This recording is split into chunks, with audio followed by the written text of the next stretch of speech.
Welcome to classic Kerala PSC. നമ്മൾ 2024 PSC നടത്തിയ ഒരു 10ാം ക്ലാസ് നിലവാരത്തിലുള്ള PSC പരീക്ഷയുടെ മാത്തമെറ്റിക്സിലെ ചോദ്യങ്ങൾ ഏറ്റവും പെട്ടെന്ന് വളരെ എളുപ്പത്തിൽ ഓപ്ഷൻ നോക്കി അല്ലാതെയൊക്കെ ഉത്തരം ചെയ്യുന്ന ഒരു സീരീസാണ് നമ്മൾ ചെയ്യാൻ പോകുന്നത്. അപ്പോൾ ഒരുപാട് വീഡിയോസ് ഇതുപോലെ തന്നെ നമ്മൾ ചെയ്തിട്ടുണ്ട്. പറ്റുമെങ്കിൽ ആ വീഡിയോസ് കൂടി കാണുക. ഓക്കെ, നമ്മൾ ഇന്ന് നോക്കാൻ പോകുന്ന ചോദ്യത്തിലെ ആദ്യത്തെ ക്വസ്റ്റ്യൻ എന്ന് പറയുന്നത് 3030 ഡിവൈഡഡ് ബൈ 15 പ്ലസ് 15. ഓക്കെ, അപ്പോൾ ഇത് നമുക്ക് ഡയറക്റ്റ് ആയിട്ട് ഡിവൈഡ് ചെയ്ത് നോക്കി ഉത്തരം കണ്ടുപിടിക്കാവുന്നതാണ്. 3030 ഡിവൈഡഡ് ബൈ 15.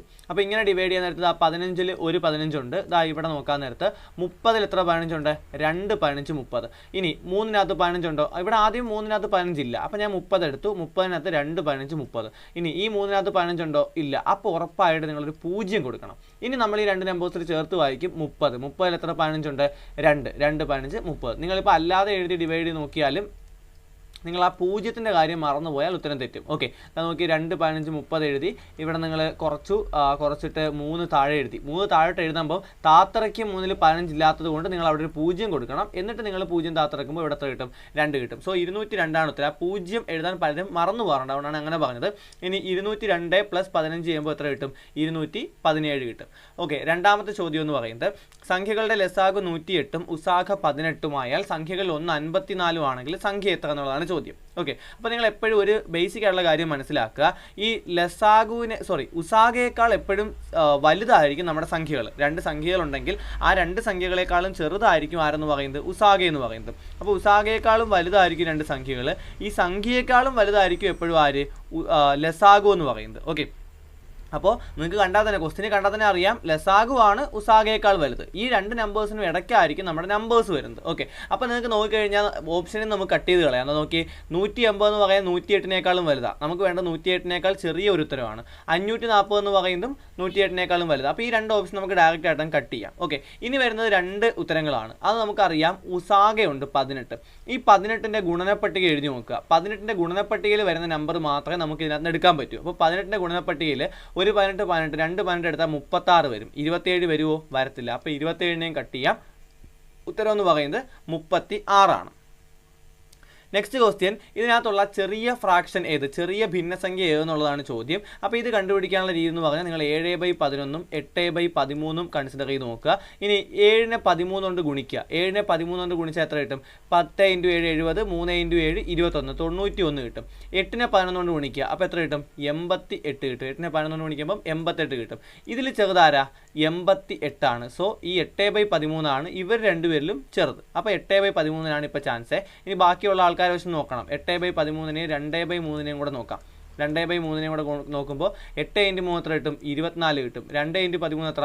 26 കിട്ടും. സോ അപ്പോഴും 8/13 ആണ് ചെറുത്. ഇനി 8/13-നെ ആരുമായിട്ട് നോക്കണം? 5/8 നോക്കണം. 5/8 നോക്കുമ്പോൾ 8 × 8 64, 5 × 13 65. ഇപ്പോഴും ചെറുത് ആരാണ്? ഈ പറയുന്ന 64 ആണ്. സോ ഇവിടുത്തെ ആൻസർ എന്ന് പറയുന്നത് 8/13 ആണ്. ഓക്കെ, 8/13 ആണ് ഇവിടുത്തെ ഉത്തരം എന്ന് പറയുന്നത്. നെക്സ്റ്റ് ക്വസ്റ്റ്യൻ, 5 ഡിവൈഡഡ് ബൈ 6.625ൻ്റെ ഉത്തരം തന്നിട്ടുണ്ട് അവർ 0.7547 ആണ്. അങ്ങനെയാണെങ്കിൽ ഈ ചോദ്യത്തിൻ്റെ ഉത്തരം എത്ര? നിങ്ങൾ നോക്കുക. താഴെ എന്ന് പറഞ്ഞാൽ ഛേദത്തിൻ്റെ ഭാഗത്ത്, ഡിനോമിനേറ്ററിൻ്റെ ഭാഗത്ത് ഇവിടെ പോയിന്റിന് ശേഷം 3 പേരുണ്ടായിരുന്നു. ഇവിടെ ചെന്നപ്പോൾ ആ 3 പേരങ്ങ് മാറി. അപ്പോൾ വരുന്ന കാര്യം ഇവിടെ പോയിന്റിന് ശേഷം 3 പേര് കൂടി അധികം വരണം. ഓക്കെ, അപ്പോൾ ഇനി അധികം വരാൻ ആരും ഇല്ലാത്തത് കൊണ്ട് ഇതാ നോക്കി, ഇപ്പോൾ 7547 ആണല്ലോ. അപ്പം പോയിന്റിന് ശേഷം എത്ര പേരുണ്ട്? 4 പേരുണ്ട്. അപ്പോൾ ഇനി എത്ര പേര് വേണം ഉത്തരത്തിൽ? 7 പേര് വേണം. അതായത് ഇതാണ് ഓപ്ഷനിൽ കറക്റ്റ്. അതായത് പോയിന്റിന് ശേഷം 0.7547 ആയിരുന്നു. ആ 6.625 ഡിവൈഡ് ചെയ്യുമ്പോൾ ഇനി 3 പോയിന്റ് മാറണമെങ്കിൽ ഇടയ്ക്ക് എന്ത് കൊടുക്കണം? 3 0 കൊടുക്കണം. അതായത് 7547 ഇപ്പുറത്ത് 1 2 3 0 കൊടുക്കണം. അപ്പോൾ ഉത്തരം എത്രയാണ്? ഓപ്ഷൻ സി ആണ്. നെക്സ്റ്റ് ക്വസ്റ്റ്യൻ, 85ാമത്തെ ക്വസ്റ്റ്യൻ, സ്ക്വയർ റൂട്ട് ഓഫ് 1/36/64. അപ്പോൾ ഇത് ചെയ്യാനുള്ള വഴിയെന്ന് പറഞ്ഞാൽ 1/36/64 ഇതിനെ നിങ്ങൾ ഭിന്നസംഖ്യാ രൂപത്തിലാക്കുക. അത് എങ്ങനെ ചെയ്യും? 64-നെ ഇങ്ങോട്ട് മൾട്ടിപ്ലൈ ചെയ്യുക, ഇങ്ങോട്ട് ആഡ് ചെയ്യുക. 64 × 1 എത്ര? 64. 64 + 36 100 കിട്ടും. സോ 100/64 നമുക്കിതിനെ മാറ്റി എഴുതാം. 100/64-ൻ്റെ സ്ക്വയർ റൂട്ട് എടുക്കുമ്പോൾ 100-ൻ്റെ സ്ക്വയർ റൂട്ട് എന്ന് പറയുന്നത് 10 ആണ്. 64-ൻ്റെ സ്ക്വയർ റൂട്ട് എന്ന് പറയുന്നത് 8 ആണ്. ഇനി നിങ്ങൾക്ക് 10-നെ 8 കൊണ്ട് ഡിവൈഡ് ചെയ്യാം. 10-നെ 8 കൊണ്ട് ഡിവൈഡ് ചെയ്യുമ്പോൾ എത്ര വരും? നമുക്ക് 10/8 1 8 8 കുറയ്ക്കുമ്പോൾ 2 ശിഷ്ടം വരും. ഓക്കെ, അപ്പോൾ ഈ പറയുന്ന ഉത്തരം ഉണ്ടല്ലോ 1, ആ 1നെ എടുത്ത് ആദ്യം എഴുതുക, ഈ 2നെ എടുത്ത് മേളിൽ എഴുതുക, ശിഷ്ടം 1 2 ബൈ നേരത്തെ ഡിവൈഡ് ചെയ്ത നമ്പർ 8, അങ്ങനെയാണ് ഉത്തരം വരുന്നത്. 1 2 ബൈ 8. ആ 1 2 ബൈ 8നെ ചെറുതാക്കാമല്ലോ. 1 2 ബൈ 8നെ ചെറുതാക്കുമ്പോൾ എന്തോ വരും? 1 2 ബൈ 8നെ ചെറുതാക്കുമ്പോൾ 1 ബൈ 4 എന്ന് വരും. സോ 1 ബൈ 4 ആണ് ആൻസർ. 1 ബൈ 4. ഓക്കെ, 1 ബൈ 4 ആണ് ഉത്തരം. നിങ്ങൾക്ക് ഡയറക്റ്റ് ആയിട്ട് ചെയ്ത് ഉത്തരം കണ്ടുപിടിക്കാം. അടുത്ത 9 സംഖ്യകളുടെ ശരാശരി 80 ആണ്. ഇതിൽ ആദ്യത്തെ 4 സംഖ്യകളുടെയും ശരാശരി 70ഉം അവസാനത്തെ 4 സംഖ്യകളുടെ ശരാശരി 90ഉം ആയാൽ സംഖ്യ എത്ര? അത് വളരെ നല്ലൊരു ചോദ്യമാണ്. അപ്പോൾ നിങ്ങൾ നോക്കുക, 9 സംഖ്യകളുണ്ട്. ആദ്യത്തെ 4 സംഖ്യകളുടെയും ശരാശരി 70 ആണല്ലോ. അതുകൊണ്ട് ഞാൻ ശരാശരി 70 ആയതുകൊണ്ട് 4 പേരും 70 ആണെന്നും കൂട്ടി. ഓക്കെ, 4 പേരുടെയും ശരാശരി 70 ആണ്. 4 പേരും 70 ആണെന്ന് ഞാനങ്ങ് വിചാരിച്ചു. അവസാനത്തെ 4 പേരുടെയും ശരാശരി 90 ആയതുകൊണ്ട് അവസാനത്തെ 4 പേരും 90 ആണെന്ന് ഞാനങ്ങ് വിചാരിച്ചു. അപ്പോൾ ഇനി നടുക്കത്തെ ആളെയാണ് എനിക്ക് വേണ്ടത്. ഓക്കെ, ഈ 70 എന്ന് പറയുന്നത് നമ്മുടെ ശരാശരി, യഥാർത്ഥ മൊത്തം 9 പേരുടെ ശരാശരി 80 ആണല്ലോ. ആ 80ൽ നിന്ന് 10 കുറച്ചാലല്ലേ 70 കിട്ടുന്നത്, 10 കൂട്ടിയാലല്ലേ 90 കിട്ടുന്നത്. അപ്പോൾ നമുക്ക് ഒരേ നമ്പർ കുറയ്ക്കുന്നതുകൊണ്ട് ഈ നമ്പേഴ്സിനെ വെട്ടിക്കളയാൻ പറ്റും. അതായത് ഈ നമ്പേഴ്സ് എല്ലാം ക്യാൻസൽ ആയി പോകും ഒരേ നമ്പേഴ്സ് കുറയ്ക്കുന്നതുകൊണ്ട്. 80 മൈനസ് 10 ഇവിടെ കിടക്കുന്നത്, 80 പ്ലസ് 10 ആണ് ഇവിടെ കിടക്കുന്നത്. അങ്ങനെയാണെങ്കിൽ നടുക്ക് വരുന്നത്, അപ്പുറം ഇപ്പുറം ഒരേപോലത്തെ സംഖ്യകളാണ് വരുന്നതെങ്കിൽ നടുക്ക് വരുന്ന നമ്പർ ഉറപ്പായിട്ടും ആരായിരിക്കും? 80 ആയിരിക്കും. നിങ്ങൾ ഇതുപോലെ അങ്ങ് ആലോചിച്ച് വെച്ചാൽ മതി. ഇപ്പോൾ ഇവിടെയും ശരാശരി 60, ഇവിടെ ശരാശരി 100 ആയിരുന്നെങ്കിലോ, ഇത് 80 മൈനസ് 20 ആണ്, ഇത് 80 പ്ലസ് 20 ആണ്. അപ്പോഴും ഉത്തരം നടുക്കത്തെ നമ്പർ എത്ര ആയിരിക്കും? 80 ആയിരിക്കും. സോ ഓപ്ഷൻ എ ആണ് ഉത്തരം. അടുത്ത ചോദ്യം, 87ാമത്തെ ചോദ്യം. 600 രൂപയ്ക്ക് 20% ലാഭത്തിൽ വിറ്റ ഒരു വസ്തുവിൻ്റെ വാങ്ങിയ വില എത്ര എന്നുള്ളതാണ് ചോദ്യം. അപ്പോൾ നമ്മൾ നോക്കി, 600 രൂപയ്ക്ക് വാങ്ങി. ഈ 20% ലാഭം എന്ന് പറഞ്ഞു കഴിഞ്ഞാൽ മൊത്തം 100% ആണല്ലോ. 100%ൻ്റെ കൂടെ 20% കൂടി ലാഭം എടുത്തിട്ടാണ് വിൽക്കുന്നത്. അപ്പോൾ എത്ര കിട്ടും? 120% കിട്ടും. ഓക്കെ, 120% കിട്ടും. സോ ഇവിടെ 600 എന്ന് പറയുന്നത് ഈ പറയുന്ന സംഖ്യയുടെ, നമ്മൾ കണ്ടുപിടിക്കാൻ പോകുന്ന സംഖ്യയുടെ 120%ആണ്. ദാ നമുക്ക് ഇവിടെ നിന്ന് 0 വെട്ടിക്കളയാം. 60 എന്ന് പറയുന്നത് 12%. ഓക്കെ, 60 എന്ന് പറയുന്നത് 12%. എനിക്ക് 100 എത്ര ശതമാനമാണെന്നാണ് വേണ്ടത്, അതായത് 100% എത്രയാണെന്നാണ് വേണ്ടത്. ഓക്കെ, അപ്പോൾ 120% എന്ന് പറയുന്നത് 600 ആയിരുന്നു. 12% എന്ന് പറയുന്നത് എത്ര ആയി? 60 ആയി. ഇവിടെ എനിക്ക് 100 കിട്ടണം. ഓക്കെ, ഇവിടെ എനിക്ക് എത്ര കിട്ടണം? 100 കിട്ടണം. അതിനുവേണ്ടി ഞാൻ ആദ്യം 1 ആക്കി. ഓക്കെ, 12ൽ ഒരു 1 ഉണ്ട്. അപ്പോൾ ഇവിടെ 12 കൊണ്ട് ഡിവൈഡ് ചെയ്യാം. 60ൽ എത്ര 12 ഉണ്ട്? 5 ഉണ്ട്. അതായത് 1% എന്ന് പറയുന്നത് എത്ര ആയിരിക്കും? 5 ആയിരിക്കും. 1% എന്ന് പറയുന്നത് 5 ആയിരിക്കും. 12% 60 ആയിരുന്നു. രണ്ടിടത്തും 12 കൊണ്ട് ഡിവൈഡ് ചെയ്തു. 5 12 1. അപ്പോൾ 5 എന്ന് പറയുന്നത് 1% അങ്ങനെയാണെങ്കിൽ 100% എന്ന് പറയുന്നത് 5 × 100 എത്ര ആയിരിക്കും? 500 ആയിരിക്കും. സോ ഇവിടുത്തെ ഉത്തരം എന്ന് പറയുന്നത് 500 ആണ്. ഇത് കറക്റ്റായിട്ട് ചെയ്യുന്നത് എങ്ങനെയാണെന്ന് ചോദിച്ചു കഴിഞ്ഞാൽ 600 × 100/120 ചെയ്താൽ മതി. 100/120. ഇവിടെ വെട്ടിപ്പോയിട്ട് 12ഉം 60ഉം വെട്ടിയിട്ട് നമുക്ക് 50 കിട്ടും. 50 × 10 500. അങ്ങനെയാണ് കറക്റ്റ് കാൽക്കുലേഷൻ ചെയ്യുന്നത്. ഓക്കെ, ഇനി ഒരേ വേഗതയിൽ സഞ്ചരിക്കുന്ന ഒരു കാറ് 3 മണിക്കൂറിൽ 180 കിലോമീറ്റർ ദൂരം പൂർത്തിയാക്കുന്നു. 3 മണിക്കൂറിൽ 180 കിലോമീറ്റർ. അങ്ങനെയാണെങ്കിൽ 1 മണിക്കൂറിൽ എത്ര? 1 മണിക്കൂറിൽ എന്ന് പറയുന്നത് 60 കിലോമീറ്റർ ആയിരിക്കും. 60 കിലോമീറ്റർ ആയിരിക്കും. അങ്ങനെയാണെങ്കിൽ ആലോചിച്ച് നോക്കിയേ, 60 കിലോമീറ്റർ എന്ന് പറയുന്നത് 60 മിനിറ്റ് അല്ലേ? 60 മിനിറ്റിലാണ് 60 കിലോമീറ്റർ. അങ്ങനെയാണെങ്കിൽ 1 മിനിറ്റിൽ എത്ര സഞ്ചരിക്കും? 1 മിനിറ്റിൽ 1 കിലോമീറ്റർ സഞ്ചരിക്കും. 60 മിനിറ്റിൽ 60 കിലോമീറ്റർ സഞ്ചരിക്കുമെങ്കിൽ 1 മിനിറ്റിൽ 1 കിലോമീറ്റർ സഞ്ചരിക്കും. ഇനി നമുക്ക് നോക്കാം, ആ കാറ് 110 കിലോമീറ്റർ ദൂരം സഞ്ചരിക്കാൻ എത്ര സമയമെടുക്കും? ഓക്കെ, അപ്പോൾ 110 കിലോമീറ്റർ സഞ്ചരിക്കാൻ നിങ്ങൾ നോക്കിയേ, 1 മണിക്കൂർ കൊണ്ട് 60 കിലോമീറ്റർ സഞ്ചരിക്കേ. 1 മണിക്കൂർ കൊണ്ട് 60 കിലോമീറ്റർ സഞ്ചരിക്കും. ഇനി നമുക്ക് എത്ര വേണം? 60. 110 60 പോയി കഴിഞ്ഞാൽ ബാക്കി എത്ര ഉണ്ട്? 110 60 പോയി കഴിഞ്ഞാൽ 0 11 6 കുറച്ച് 5 50 കിലോമീറ്റർ കൂടി ഉണ്ട്. അപ്പോൾ 1 കിലോമീറ്ററിന് 1 മിനിറ്റ്. അപ്പോൾ 50 കിലോമീറ്ററിനോ 50 മിനിറ്റ്. അങ്ങനെ ഓൾറെഡി 1 മണിക്കൂറുണ്ട്, 50 മിനിറ്റും ഉണ്ട്. സോ ഓപ്ഷൻ ഡി ആണ് ഉത്തരം. നെക്സ്റ്റ് ക്വസ്റ്റ്യൻ, ഈ പറയുന്ന റൂട്ട് 3249 57 ആണെങ്കിൽ ഈ പറയുന്ന ചോദ്യത്തിൻ്റെ ഉത്തരം എത്ര? അപ്പോൾ ഇതിനകത്ത് മെയിനായിട്ട് നിങ്ങൾക്ക് വരുന്നത് കൂട്ടാൻ, ദശാംശസംഖ്യകൾ കൂട്ടാൻ നിങ്ങൾക്ക് കറക്റ്റായിട്ട് അറിയായിരിക്കണം. നമുക്കിതിൻ്റെ ഓരോത്തിൻ്റെ ഉത്തരം എഴുതാം. റൂട്ട് 3249 എന്ന് പറയുന്നത് 57 ആണ്. ഈ ചോദ്യത്തിൻ്റെ ഉത്തരം എന്ന് പറയുന്നത് 57 ആണ്. ഞാൻ 57നെ അതുപോലെ എഴുതി, 57. ഓക്കെ, ഇനി 32.49 ഈ സാധനം തന്നിട്ടുണ്ടെങ്കിൽ 32.49 കണ്ടുപിടിക്കാൻ നിങ്ങൾ എന്തായെന്ന് അറിയാവോ? ഈ റൂട്ടിനകത്ത് പോയിന്റിന് ശേഷം 2 നമ്പർ ഉണ്ടല്ലോ, പോയിന്റിന് ശേഷം 2 നമ്പർ ഉണ്ട്. അപ്പോൾ ഉത്തരത്തിനകത്ത് പോയിന്റിന് ശേഷം ഒരു നമ്പർ വേണം. അതായത് ഒരു നമ്പർ. ഉത്തരം എത്ര വരും? 57-ന് ഇടയ്ക്ക് ഒരു പോയിന്റ് ഇട്ട് കൊടുത്താൽ എത്ര വരും? 5.7 വരും. അപ്പോൾ നിങ്ങളിത് എഴുതേണ്ടത് കറക്റ്റായിട്ട് ശ്രദ്ധിക്കുക. 5.7. അപ്പോൾ ഇവിടെ പോയിന്റ് ഇല്ല. പോയിന്റ് ഇല്ലാത്തതുകൊണ്ട് ഞാൻ എന്തോ ചെയ്തു? ഇവിടെ ഒരു പോയിന്റ് കൊടുത്തിട്ട് 0 ഇട്ട് കൊടുത്തു. ഇനി നിങ്ങൾ ഈ പോയിന്റിന് നേരെ താഴെ എഴുതുക. അതായത് ഇവിടെ പോയിന്റ് വന്നു കഴിഞ്ഞാൽ പോയിന്റ് ഇപ്പുറത്ത് 5 വരും, ഇപ്പുറത്ത് 7 വരും. ഇങ്ങനെ എഴുതിയില്ലെങ്കിൽ ഈ സാധനം തെറ്റും. ഇനി 32.49 2 0 അധികം വന്നു. അപ്പം റൂട്ടിനകത്ത് 2 0 അധികം വന്നാൽ നമ്മുടെ ഉത്തരത്തിനകത്ത് ഓൾറെഡി 57 ആയിരുന്നു, ഒരു 0 കൊടുക്കുക. ഇവിടെ ഈ സാധനത്തിൻ്റെ 57 ആണെങ്കിൽ 2 0 അധികം വന്നെങ്കിൽ ഉത്തരത്തിൽ ഒരു 0 കൊടുക്കുക. അപ്പോൾ ഇവിടെയും പോയിന്റ് ഇല്ലല്ലോ. അപ്പോൾ ഞാൻ ഇവിടെ പോയിന്റ് 0 എന്ന് കൊടുത്തു. അപ്പോൾ ഈ പോയിന്റ് 0 കറക്റ്റ് ആവുന്ന രീതിയിൽ ഞാൻ താഴെ എഴുതി. ബാക്കി ഉത്തരം എങ്ങനെ വരും? 0.75 570 ഇങ്ങനെ ആയിരിക്കും വരുന്നത്. ഇനി ഇവിടുത്തെ ഉത്തരം എന്ന് പറയുന്നത് ആ പോയിന്റിന് ശേഷം 4 പേര് വന്നു. അപ്പോൾ ഉത്തരത്തിൽ പോയിന്റിന് ശേഷം 2 പേര് വേണം. 4ന്റെ പകുതി 2 പേര്. അപ്പോൾ 1 2 സ്ഥാനം മാറ്റി കുത്തിട്ടാൽ 0.57 എന്ന് വരും. അപ്പോൾ ഇതിവിടെ എങ്ങനെ വരും? പോയിന്റ് അതുപോലെ എഴുതി. അപ്പോൾ 0.57 ഇങ്ങനെ വേണം എഴുതി കൂട്ടാൻ. ഓക്കെ, ഇങ്ങനെ വേണം എഴുതി കൂട്ടാൻ. നെക്സ്റ്റ് എന്ന് പറഞ്ഞു കഴിഞ്ഞാൽ ഇവിടെ നമുക്ക് ആഡ് ചെയ്യാം. 7ൻ്റെ കൂടെ ആഡ് ചെയ്യാൻ ആരുമില്ല, 7 കിട്ടും. 5 + 0 + 7 5 7 12 2 കിട്ടും. ആ പോയിന്റ് അതുപോലെ താഴെ വന്നു, ഒരു ശിഷ്ടം കിട്ടി. 7 1 8 8 5 13 3 എഴുതി. അടുത്ത 1 5 1 6 6 7 13. ഇവിടെ വീണ്ടും ഒരു ശിഷ്ടം 5 1 6. ഇത്രയൊന്നും കൂട്ടണമെന്നില്ല, അവസാനത്തെ രണ്ടക്കം കിട്ടുമ്പോഴേ നമുക്ക് കാര്യം കിട്ടും. സോ 633.27 ഓപ്ഷൻ എ ആണ് കറക്റ്റ് ഉത്തരം. അടുത്തത് 50 രൂപയ്ക്ക് 10 ഓറഞ്ച് വീതം വാങ്ങി അതേ വിലയ്ക്ക് 8 ഓറഞ്ച് വീതം വിറ്റാൽ ലഭിക്കുന്ന ലാഭശതമാനം എത്ര? നമുക്ക് നോക്കാം.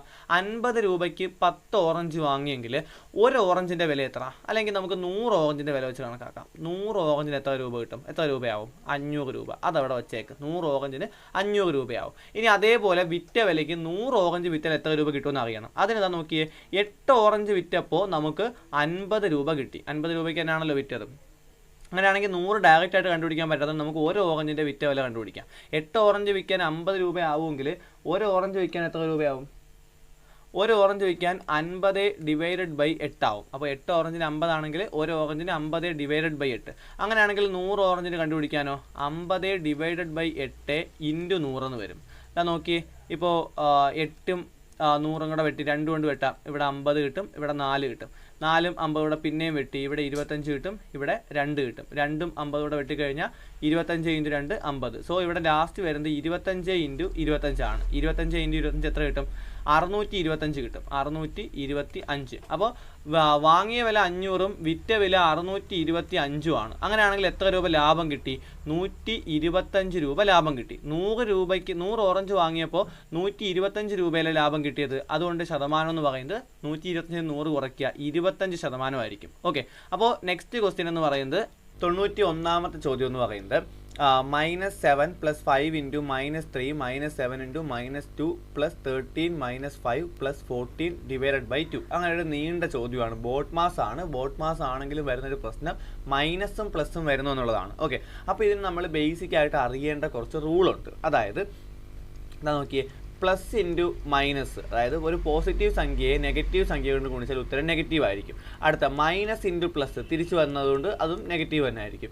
ഇനി മെയിനായിട്ട് മൈനസ് ഇൻറ്റു മൈനസ് എന്ന് പറയുന്നത് എന്തായിരിക്കും? പ്ലസ് ആയിരിക്കും. മൈനസ് ഇൻറ്റു മൈനസ് എന്ന് പറയുന്നത് എന്തായിരിക്കും? പ്ലസ് ആയിരിക്കും. പ്ലസ് ഇൻറ്റു പ്ലസ് നമുക്ക് അറിയാമല്ലോ, പ്ലസ് ആണ്. 2 പോസിറ്റീവ് നമ്പറിനെ വിളിച്ചു കഴിഞ്ഞാൽ നമുക്ക് എന്ത് കിട്ടും? പ്ലസ് തന്നെ കിട്ടും. ഈ സാധനം നിങ്ങൾ എപ്പോഴും അറിഞ്ഞിരിക്കണം. ഓക്കെ, ഇത് വെച്ചിട്ടാണ് നമ്മൾ ചെയ്യാൻ പോകുന്നത്. അത് നോക്കി, +5 × -3 +5 × -3 മൾട്ടിപ്ലിക്കേഷനും ഡിവിഷനും ആണല്ലോ ആദ്യം ചെയ്യേണ്ടത്. അപ്പോൾ 5 × -3 പ്ലസ് ഇൻറ്റു മൈനസ് ആയതുകൊണ്ട് മൈനസ് വരും. -5 × 3 15. അടുത്ത -7 × -2. ഓക്കെ, മൈനസ് അവിടെ കിടക്കട്ടെ. -7 × -2 അങ്ങനെ തന്നെ ആലോചിക്കാം. -7 × -2 എന്ന് പറയുമ്പോൾ +7 × 2 എത്ര? 14. അപ്പോൾ അങ്ങനെ വരും. ദെൻ 14 / 2. അപ്പോൾ എത്ര കിട്ടി?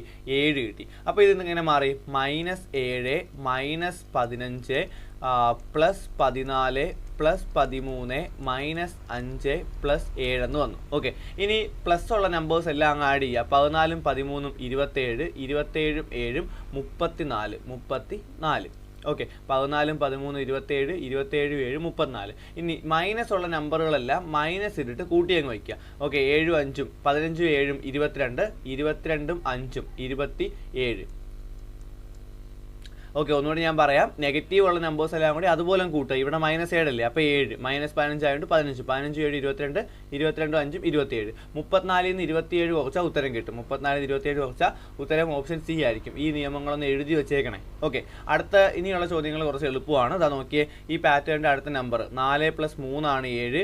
അടുത്ത 7 5 12, 12 7 19. അപ്പോൾ ഇനി ഏത് നമ്പർ കൂട്ടണമായിരിക്കും? 3 5 7. ഇനി 9 കൂട്ടണമായിരിക്കും. 19 + 9 28. അപ്പോൾ ഓപ്ഷൻ ബി ആണ് ഉത്തരം. ഇനി 9ൻ്റെ കൂടെ 11 കൂട്ടുമ്പോൾ 28ൻ്റെ കൂടെ 11 കൂട്ടുമ്പോൾ എത്ര കിട്ടും? 39 കിട്ടും. സോ ഓപ്ഷൻ ബി ആണ് ഉത്തരം. ഈ ചോദ്യവും വളരെ എളുപ്പമാണ്. നോക്കി, ഈ നമ്പേഴ്സിൻ്റെ ബന്ധമാണ് നമുക്ക് കണ്ടുപിടിക്കേണ്ടത്. ദാ 1ൻ്റെ ക്യൂബാണ് 1 എന്ന് പറയുന്നത്. 1 × 1 × 1 അതാണ് 1ൻ്റെ ക്യൂബ് എന്ന് പറയുന്നത്. 1ൻ്റെ ക്യൂബ് എന്ന് പറയുന്നത്. അടുത്ത 2ൻ്റെ ക്യൂബാണ് ഇവിടെ വന്നേക്കുന്നത് 8 എന്ന് പറയുന്നത്. 2ൻ്റെ ക്യൂബ് 2 × 2 4, 4 2 8. 4ൻ്റെ ക്യൂബാണ് ആര്? 64. 4 4 16, 16 4 64. അപ്പോൾ ഇവിടെ വരേണ്ടത് ആരായിരിക്കും? 3ൻ്റെ ക്യൂബായിരിക്കും. അതായത് 3 3 3 × 3 9, 9 × 3 എത്ര വരും? 27 വരും. സോ ഇവിടുത്തെ ഉത്തരം എന്ന് പറയുന്നത് 27 ആണ്. അടുത്ത സമാനമല്ലാത്തതെന്നാണ് ചോദിച്ചേക്കുന്നത്. എളുപ്പമാണ്. 2 3 5, 5 3 8, 8 3 11. 3 കൂട്ടി പോകുന്നു. 3 4 7, 7 4 11, 11 4 15. ഇവിടെ 4 കൂട്ടി പോകുന്നു. 4 5 9, 9 5 14, 14 5 19. 5 കൂട്ടി പോകുന്നു. 5 6 11, 11 6 17. പക്ഷെ 17ൻ്റെ കൂടെ 5 കൂട്ടിയാൽ എത്ര കിട്ടും?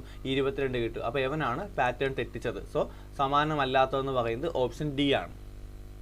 അടുത്ത ചോദ്യം, താഴെ കൊടുത്തിരിക്കുന്ന പദങ്ങളെ അവയുടെ നമ്പർ പ്രകാരം അർത്ഥവത്തായി ക്രമീകരിച്ചാൽ യോജിച്ചത് ഏതാണ്? ഇത് വളരെ ആലോചിച്ച് എഴുതേണ്ട ഉത്തരവാണ്. ദാ ബിന്ദു, ഒന്നാമത്തത് ബിന്ദുവാണ്. ബിന്ദു എന്ന് പറഞ്ഞാൽ ഒരു പോയിന്റ് മാത്രം. ഓക്കെ, ഇനി കുറേ ബിന്ദുക്കൾ ചേർന്നാണ് ആരുണ്ടാവുന്നത്? രേഖകൾ ഉണ്ടാവുന്നത്. നോക്കി, കുറേ ബിന്ദുക്കൾ ഇങ്ങനെ അടുക്കി വെച്ചാൽ ആരായി? രേഖയായി. ഇനി 2 രേഖകൾ ചേരുമ്പോഴാണ് എന്തുണ്ടാകുന്നത്? കോണുണ്ടാകുന്നത്. ഓക്കെ, അപ്പോൾ ബിന്ദു 1, രേഖ 2, അടുത്ത കോൺ 3. ഇനി കോണുകൾ ചേരുമ്പോഴാണ് 3 കോണുകൾ ചേരുമ്പോഴാണ് എന്തോ ആവുന്നത്? ത്രികോണമാവുന്നത്. ഓക്കെ, അപ്പോൾ 3 1 2 4 അതാണ് ഓപ്ഷൻ. 3 1 2 4. ഈ ബന്ധം പഠിച്ചു വെച്ചാലേ നമുക്ക് ഇതിന് ഉത്തരം എഴുതാൻ പറ്റും. കൂട്ടത്തിൽ പെടാത്തത് ആര്? ഒരുപാട് വട്ടം റിപ്പീറ്റ് ആയിട്ട് ചോദിക്കുന്നതാണ്. ഞാൻ മുമ്പും ഈ ഒരു വീഡിയോയിൽ ഈ ക്വസ്റ്റ്യൻ പറഞ്ഞിട്ടുമുണ്ട്. 31 41 61 ഈ 3 നമ്പേഴ്സും ആരാണ്? അഭാജ്യ സംഖ്യകളാണ്. നമുക്ക് മറ്റേ ഒരു സംഖ്യ കൊണ്ട് ഡിവൈഡ് ചെയ്യാൻ പറ്റത്തില്ല. 31നെയും 1നെയും കൊണ്ട് മാത്രമേ ഈ സംഖ്യ ഡിവൈഡ് ചെയ്യാൻ പറ്റൂ. പക്ഷേ 51 അങ്ങനെയല്ല. 1 × 51 എന്നും നമുക്ക് 51നെ എഴുതാൻ പറ്റും. അതുപോലെ തന്നെ 3 × 17 എന്നും 51നെ എഴുതാൻ പറ്റും. അതുകൊണ്ട് 51 മാത്രം എന്താണ്? ഭാജ്യ സംഖ്യയാണ്. ഈ ഒരു 4 അക്കങ്ങൾ വന്നിട്ട് കൂട്ടത്തിൽ പെടാത്ത ഒരുപാട് വട്ടം PSC പരീക്ഷയ്ക്ക് ചോദിച്ചിട്ടുള്ളതാണ്. ഓക്കെ, അടുത്ത ചോദ്യം, നീ ജനിച്ചപ്പോൾ നിന്റെ ഇപ്പോഴുള്ള അതേ പ്രായമായിരുന്നു. നീ ജനിച്ചപ്പോൾ എനിക്ക് നിന്റെ ഇപ്പോഴുള്ള അതേ പ്രായമായിരുന്നു എന്ന് അച്ഛൻ മകനോട് പറഞ്ഞു. അച്ഛൻ ഇപ്പോൾ 50 വയസ്സുണ്ടെങ്കിൽ മകൻ്റെ ഇപ്പോഴത്തെ പ്രായം എത്ര? ഇങ്ങനൊരു ചോദ്യം വന്നു കഴിഞ്ഞാൽ നിങ്ങൾ എക്സും വൈയും ഒന്നും ഇട്ട് കൊടുക്കണ്ട. 50നെ 2 കൊണ്ട് ഡിവൈഡ് ചെയ്താൽ ഉത്തരം കിട്ടും. 50ൻ്റെ പകുതി. സോ ഉത്തരം ഓപ്ഷൻ സി ആണ്. അടുത്ത ചോദ്യം, ഇത് നമുക്ക് വരയ്ക്കാനുള്ള ചോദ്യമാണ്. വൃത്തിയായിട്ട് കറക്റ്റായിട്ട് വരയ്ക്കണം. ഒരാൾ തൻ്റെ വീട്ടിൽ നിന്നും 50 കിലോമീറ്റർ കിഴക്കോട്ട് നടന്നു. ഓക്കെ, അപ്പോൾ നിങ്ങൾ കിഴക്കും വടക്കും തെക്കും ഒക്കെ അറിയണം. ഓക്കെ, അപ്പോൾ ഞാൻ ഈ ഒരു സാധനം വരച്ച ഒറ്റയടിക്ക് നിങ്ങൾക്ക് കാര്യങ്ങൾ മനസ്സിലാവും. ഇവിടെ കിഴക്കാണ് ഈസ്റ്റ്, അടുത്ത ഇവിടെയാണ് വടക്ക് നോർത്ത്, ഇവിടെ വെസ്റ്റ് പടിഞ്ഞാറ്, ഇവിടെ സൗത്ത് അല്ലെങ്കിൽ തെക്ക്. ഈ സാധനം നിങ്ങൾ ഉറപ്പായിട്ടും പഠിച്ചു വെച്ചേക്കുക. ഇനിയിപ്പം ഒരു പോയിന്റ് ഇവിടെയാണ് അയാൾ തുടങ്ങിയത്. തൻ്റെ വീട്ടിൽ നിന്നും 50 കിലോമീറ്റർ കിഴക്കോട്ട് നടന്നു. സോ 50 കിലോമീറ്റർ എങ്ങോട്ട് നടന്നു? കിഴക്കോട്ട് നടന്നു. ഓക്കെ, ഇനി അവിടെ നിന്ന് ഇടത്തോട്ട് തിരിഞ്ഞു. അപ്പോൾ ഇങ്ങോട്ടാണ് ആരോ വരുന്നത്. ഇവിടെ നിന്ന് ഇടത്തോട്ട് തിരിയുമ്പോൾ മേളിലോട്ട് പോകും. ഇടത്തോട്ട് തിരിഞ്ഞ് 70 കിലോമീറ്റർ നടന്നു. ഓക്കെ, 70 കിലോമീറ്റർ നടന്നു. ഇനി അവിടെ നിന്ന് വീണ്ടും ഇടത്തോട്ട് തിരിഞ്ഞു. അപ്പോൾ ഇങ്ങോട്ടായിരുന്നു ആരോ പോയത്. ഇങ്ങോട്ട് തന്നെ വീണ്ടും 50 കിലോമീറ്റർ തിരിച്ചു നടന്നു. 50 കിലോമീറ്റർ നടന്നു. വീണ്ടും വലത്തോട്ട് 60 കിലോമീറ്റർ നടന്നു. അപ്പോൾ ഇവിടെ നിന്ന് വലത്തെന്ന് പറയുമ്പോൾ പിന്നെ മേളിലോട്ട് പോകും. ഓക്കെ, ഇവിടെ നിന്ന് വലത്തെന്ന് പറയുമ്പോൾ പിന്നെ മേളിലോട്ട് പോകും. അങ്ങനെയാണെങ്കിൽ ജോലി സ്ഥലത്ത് എത്തിച്ചേരുന്നു. എന്നാൽ വീട്ടിൽ നിന്ന് നേർവഴിയിലൂടെ പോകുന്നെങ്കിൽ അയാൾക്ക് ജോലി സ്ഥലത്തെത്താൻ എത്ര ദൂരം വേണമെന്നാണ് ചോദ്യം. അപ്പോൾ ഇവിടെ നിന്ന് നേരെ പോയിരുന്നെങ്കിൽ ഇങ്ങനെയായിരുന്നല്ലോ പോണത്. ഈ ദൂരം എന്ന് പറയുന്നത് ഈ ദൂരം തന്നെയാണ് 70. മുകളിലോട്ടുള്ള ദൂരം എന്ന് പറയുന്നത് 60. അപ്പോൾ 70 + 60 ഉത്തരം എത്ര കിട്ടും? 130 കിട്ടും. കൃത്യമായിട്ട് ഈ സാധനം വരച്ച് നോക്കിക്കഴിഞ്ഞാൽ നമുക്ക് വളരെ പെട്ടെന്ന് ഉത്തരം കണ്ടുപിടിക്കാൻ പറ്റും. ആദ്യം എന്താ പറയുക? കിഴക്ക് പടിഞ്ഞാറ് വടക്ക് തെക്ക് അറിയുക. പിന്നെ ആരോ ഇട്ടിട്ട് ആ ആരോയിൽ കൂടെ നോക്കി നിങ്ങൾ ഇടത്താണോ വലത്താണോ എന്ന് കണ്ടുപിടിക്കുക. ഇത്തരം ചെയ്താൽ നിങ്ങൾക്ക് ഉറപ്പായിട്ടും ഉത്തരം കിട്ടും. ഇനി ഇതിനകത്ത് 7ാം ക്ലാസ്സിൽ പഠിക്കുന്ന ഒരു ചോദ്യത്തിൻ്റെ ഒരു എക്സ്പോണൻസ് എന്ന് പറയുന്ന പാഠത്തിലെ ചോദ്യമാണ്, 7ാം ക്ലാസ് മാത്തമാറ്റിക്സിലെ ചോദ്യമാണിത്. നോക്കി, -1ൻ്റെ മുകളിൽ പവറായിട്ട് -1ൻ്റെ കൃത്യംഗമായിട്ട് ഒറ്റ സംഖ്യയാണ് വരുന്നതെങ്കിൽ അതിൻ്റെ ഉത്തരം -1 തന്നെ ആയിരിക്കും. ഓക്കെ, ഇവിടെയും ഒറ്റ സംഖ്യയാണല്ലോ, വീണ്ടും -1. ഇവിടെ ഇരട്ട സംഖ്യയാണെങ്കിൽ ഉത്തരം +1 ആയിരിക്കും, വീണ്ടും ഇരട്ട സംഖ്യയാണല്ലോ +1. അതായത് 702, 1000, 10,000, 20,000 ഒക്കെ ആയിക്കോട്ടെ, ഇരട്ട സംഖ്യയാണെങ്കിൽ +1 വരും, ഒറ്റ സംഖ്യയാണെങ്കിൽ -1 വരും. ഓക്കെ, ദാ -1ഉം +1ഉം വെട്ടിപ്പോകുന്നു, വീണ്ടും -1ഉം +1ഉം വെട്ടിപ്പോകുന്നു. ഉത്തരത്തിൽ ആരും ഇല്ല, അതുകൊണ്ട് ഉത്തരം എത്ര? 0.